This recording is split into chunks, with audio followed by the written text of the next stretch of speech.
Bonsoir et merci de votre fidélité à notre chaîne. Tout juste 18h30 sur Aloula, c'est l'heure du journal. Nous vous proposons les principaux titres de l'actualité de cette journée.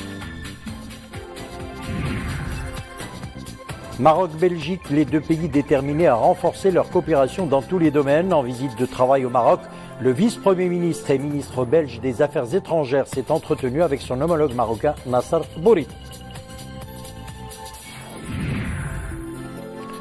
Entreprises privées et TVA, nouveau mécanisme de remboursement voit le jour. Des conventions cadres ont été signées entre le ministère de l'économie et des finances et l'ensemble des banques de la place. Et puis lancement à Mshrah Belkhseri de 4 unités mobiles pour l'amélioration de l'employabilité au profit des populations rurales. Une initiative de l'ANAPEC en partenariat avec l'Agence allemande de coopération internationale. Retenons tout d'abord ce message de félicitations adressé par Sa Majesté le roi Mohammed VI à son Altesse Cheikh Khalifa Ben Zayed Al Nahyan, le président de l'État des Émirats Arabes Unis, à l'occasion de son anniversaire. Je saisis cette heureuse occasion pour faire part à votre Altesse ma grande fierté des liens de fraternité profonde et d'amitié sincère qui nous unissent ainsi que nos deux familles et des relations basées sur le respect mutuel et la solidarité agissante qui lie nos deux peuples frères, a ajouté le souverain dans son message. Réunion ce jeudi du Conseil de gouvernement tenu sous la présidence du chef du gouvernement. Le Conseil a approuvé un projet de loi modifiant et complétant la loi relative au code de commerce concernant les difficultés de l'entreprise. Le Conseil a approuvé également 3 projets de décret. Le Conseil a achevé ses travaux par l'examen de propositions de nomination à de hautes fonctions conformément aux dispositions de l'article 92 de la Constitution. Renforcement de la coopération au niveau politique et économique entre le Maroc et la Belgique. Nous le disions, les entretiens étaient au cœur de la rencontre entre le vice-premier ministre et ministre belge des Affaires étrangères avec son homologue marocain Nasser Bourita, qui ont eu l'occasion de voir comment réactiver quelques mécanismes de coopération. Le vice-premier ministre et ministre belge des Affaires étrangères a salué l'approche marocaine en matière de prévention de la radicalisation. Il a souligné que l'échange de renseignements entre les deux pays se développe de manière très efficace. Nissine El Hamdaoui. La visite de travail entamée par le vice-premier ministre et ministre belge des Affaires étrangères au Maroc vise à redynamiser les relations entre Bruxelles et Rabat. Lors de son entretien avec son homologue marocain, Didier Reynders a affirmé que ce rapprochement viendra jeter les bases d'une coopération solide dans le domaine économique, mais également en matière d'immigration et de lutte contre le terrorisme. Le renforcement d'abord, c'est vrai, de nos relations bilatérales. J'aurai l'occasion de revenir à plusieurs reprises, que ce soit dans le cadre du processus de Rabat en matière de migration, mais aussi, bien entendu, à la fin de l'année, au mois de novembre, nous organiserons une mission économique importante. On a eu quelques débats déjà aujourd'hui, j'en aurai aussi demain sur le phénomène de radicalisation. Et l'expérience marocaine attire beaucoup l'attention, pas seulement de la Belgique, d'autres États européens. Et là aussi, je serai heureux dans les heures qui viennent d'avoir l'occasion de progresser aussi sur le sujet pour voir comment nous pouvons peut-être maîtriser mieux ensemble, pas seulement la gestion des phénomènes terroristes ou radicaux existants, mais la prévention. La Belgique est aujourd'hui le 11e partenaire international du Maroc et son 7e au niveau européen. Rabat voudrait renforcer davantage ses liens avec Bruxelles dans le cadre d'une coopération euro-méditerranéenne, mais également euro-africaine. Notre relation devrait également se renforcer la dimension euro-méditerranéenne. Le Maroc a toujours considéré que la Belgique est un partenaire fiable au sein de l'Union européenne, un partenaire qui a souvent eu des positions constructives sur les questions, les intérêts, les enjeux du Maroc au sein de l'Union européenne. La dimension euro-africaine est importante et la triangulation de notre relation, une plus forte concertation pour aller ensemble vers l'Afrique est un élément important, est une dimension importante de notre relation. Lors de cette entrevue, Nasser Bourita n'a pas manqué de réitérer le plein soutien du Maroc à la candidature de la Belgique à un siège de membre non permanent au Conseil de sécurité de l'Organisation des Nations Unies. Direction à présent Addis Abeba où se sont ouverts les travaux de la 32e session du Conseil exécutif de l'Union africaine, un sommet qui connaît la participation des ministres des Affaires étrangères des États membres de l'organisation, dont le Maroc. Mohamed Elchka. La réforme de l'Union africaine et la promotion de la paix et de la sécurité dans le continent, en plus de l'opérationnalisation de l'agenda 23, ce sont là les principaux dossiers abordé à l'ouverture de la 32e session ordinaire du Conseil exécutif de l'Union africaine.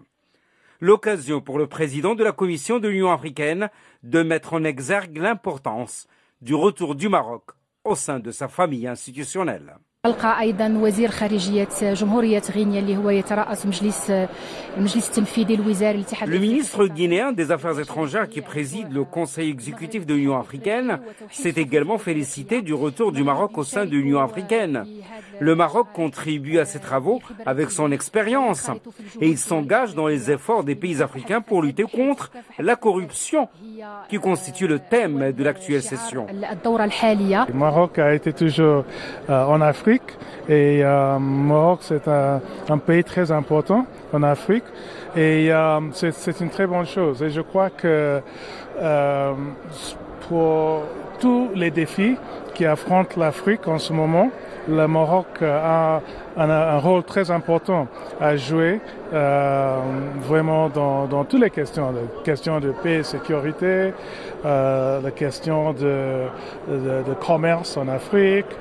Les travaux portent également sur la discussion du rapport annuel du président de la Commission de l'Union africaine ainsi que celui du comité des 10 des ministres africains des Finances, en plus des efforts déployés pour lutter contre la corruption. C'est un thème que vraiment on adhère parce que la corruption va contre le développement. Si on canalise nos budgets dans de vrais problèmes, le vrai projet, hein, on distribue la terre comme il faut et tout ça, on donne le rôle de la femme joue son rôle comme il faut, l'égalité, tout ça là, sans corruption. Je crois que c'est un bon thème. L'expérience du Maroc en la matière pourrait servir de modèle d'inspiration pour les travaux de cette session. Et à quelques jours de l'organisation du 30e sommet de l'Union africaine à Addis Abeba, l'ambassade d'Éthiopie à Rabat s'ouvre à la jeunesse marocaine en organisant une journée porte ouverte en partenariat avec la Jeune Chambre internationale de Rabat. L'idée de faire connaître les potentialités de ce pays d'Afrique de l'Est. Écoutons à ce propos Yeshi Tamara, il est ambassadeur de la République fédérale d'Éthiopie. C'est cette langue qu'on utilise.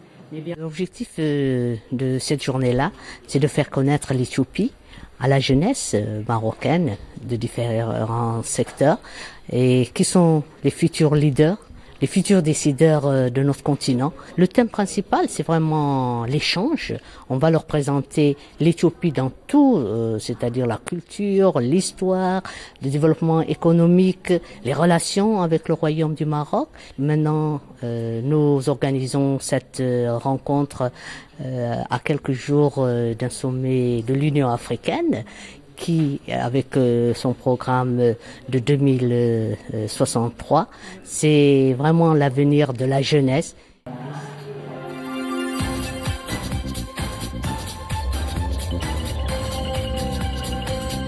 On passe à présent à l'actualité internationale. L'armée turque poursuit toujours son offensive dans l'enclave d'Afrin, située à la frontière entre la Turquie et la Syrie et dominée par la milice kurde du Parti de l'Union démocratique, considérée comme terroriste d'ailleurs par Ankara. Baptisée Rameau d'Olivier, l'opération militaire turque suscite d'ailleurs l'embarras des pays de la coalition internationale, au premier rang desquels les États-Unis et la France. L'incursion des troupes turques au sol, précédée de frappes aériennes, vise, selon Ankara, à établir une zone tampon de 30 km dans cette région frontalière de la Turquie. Et puis les pourparlers de paix sur la Syrie ont repris ce jeudi à Vienne sous l'égide de l'ONU. Délégation du régime syrien et opposition se retrouvent pour 2 jours au siège des Nations Unies à Vienne pour ce qui constitue le dernier espoir de paix selon le chef de la diplomatie française. Le représentant du régime syrien a tenu une première réunion avec l'émissaire des Nations Unies pour la Syrie, Staffan de Mistura, qui chapeaute d'ailleurs les discussions. Ces pourparlers s'ouvrent à quelques jours d'un congrès intersyrien organisé à Sotchi en Russie à l'initiative de Moscou, Téhéran et Ankara. La France toujours sous les eaux. 19 départements sont sous surveillance, principalement en raison de risques d'inondation dans les bassins de la Seine, de la Saône et leur affluent respectif. La vigilance orange a été déclenchée. À Paris et en Île-de-France, la Seine continue de monter, provoquant de nombreux dégâts. Le pic est d'ailleurs attendu samedi avec un niveau de l'eau à 6,20 mètres. En attendant, les habitants des péniches parisiennes s'entraident. En juin 2016, la Seine avait atteint une hauteur de 6,10 mètres.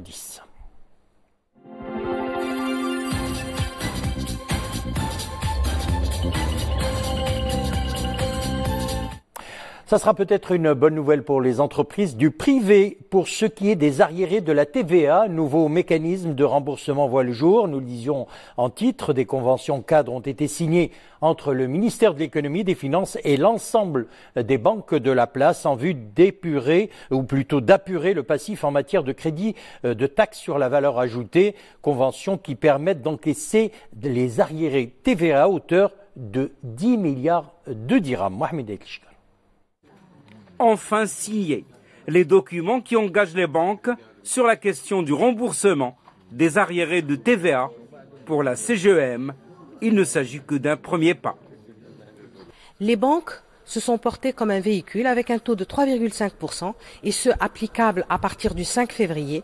Mais 3,5%, ça reste quand même beaucoup pour une entreprise. C'est pour ça que j'ai dit que c'est un premier pas.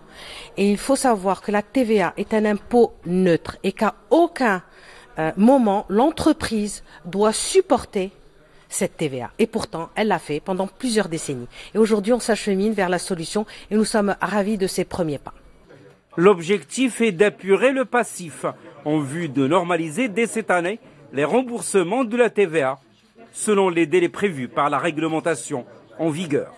Une solution qui sert à la fois les intérêts des entreprises et de l'État.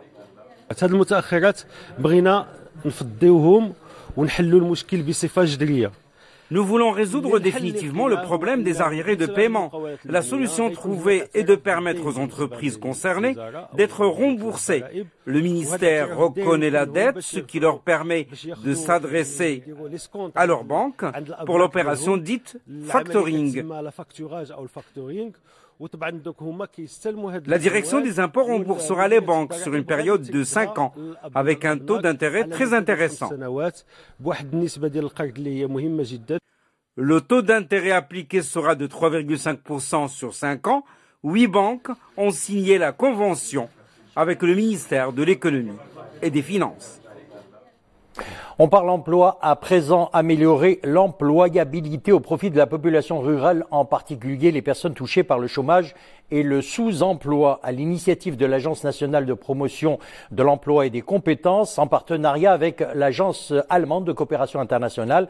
4 unités mobiles, Anagit, pour l'amélioration de l'employabilité ont été lancées à Mchara Belqseri, une unité qui permet de rapprocher les services de l'ANAPEC au monde rural. Hassan Tabahi, Zakaria Moukinbil. Des ateliers de formation et de conseil au profit des jeunes chercheurs d'emploi et des porteurs de projets d'auto-emploi. Des unités mobiles de l'ANAPEC sont venues à la rencontre de ces jeunes. Issus du milieu rural, ils peuvent désormais bénéficier de services adaptés pour pouvoir décrocher un travail. Ce dispositif nous facilite les choses. Avant, c'était difficile de chercher du travail. On devait se déplacer dans d'autres villes. Grâce à ce projet, ça va changer.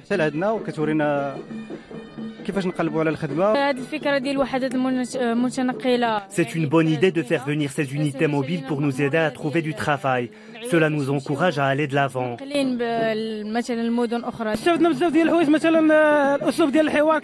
Nous avons beaucoup appris, des techniques de recherche d'emploi, la communication et l'entretien d'embauche. Tout cela est bénéfique pour pouvoir trouver un emploi. Cette offre de service est assurée par des conseillers en emploi formés pour sa mise en œuvre. Les unités mobiles disposent de salles d'atelier extensibles, de bureaux avec des ordinateurs connectés à Internet, d'équipements audiovisuels et d'un accès aux personnes à mobilité réduite. C'est le fruit d'une coopération de 2 ans avec la coopération allemande. C'est un projet qui rentre dans le projet global d'amélioration de l'employabilité des jeunes dans le milieu rural, qui a commencé par des espaces ruraux au niveau de plusieurs régions. Dans un premier temps, c'est un projet qui touche 4 régions. Tanger, Tétouan, là-bas, Salé, Kenitra, Fès, Meknès et puis l'Oriental. Mais on essaiera de couvrir l'ensemble des régions. Ce dispositif vise à promouvoir l'employabilité au profit des populations rurales et offrir des services adaptés au contexte d'emploi dans les zones rurales. Il s'appuie aussi sur les services complémentaires de plusieurs partenaires, publics, privés et de la société civile.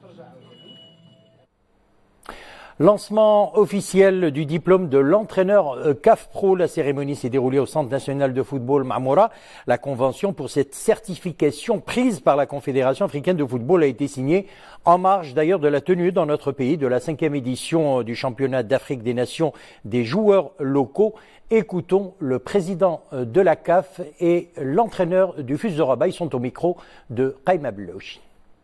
Ça, c'est un processus, c'est une démarche à suivre. Et c'est comme la mise en place de la licence des clubs.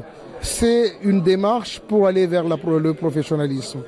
Donc ça va toujours aller dans le sens de nivellement du niveau du football africain dans le cadre de la formation. Première chose, ça va nous obliger à élever le niveau, de se mettre au niveau mondial.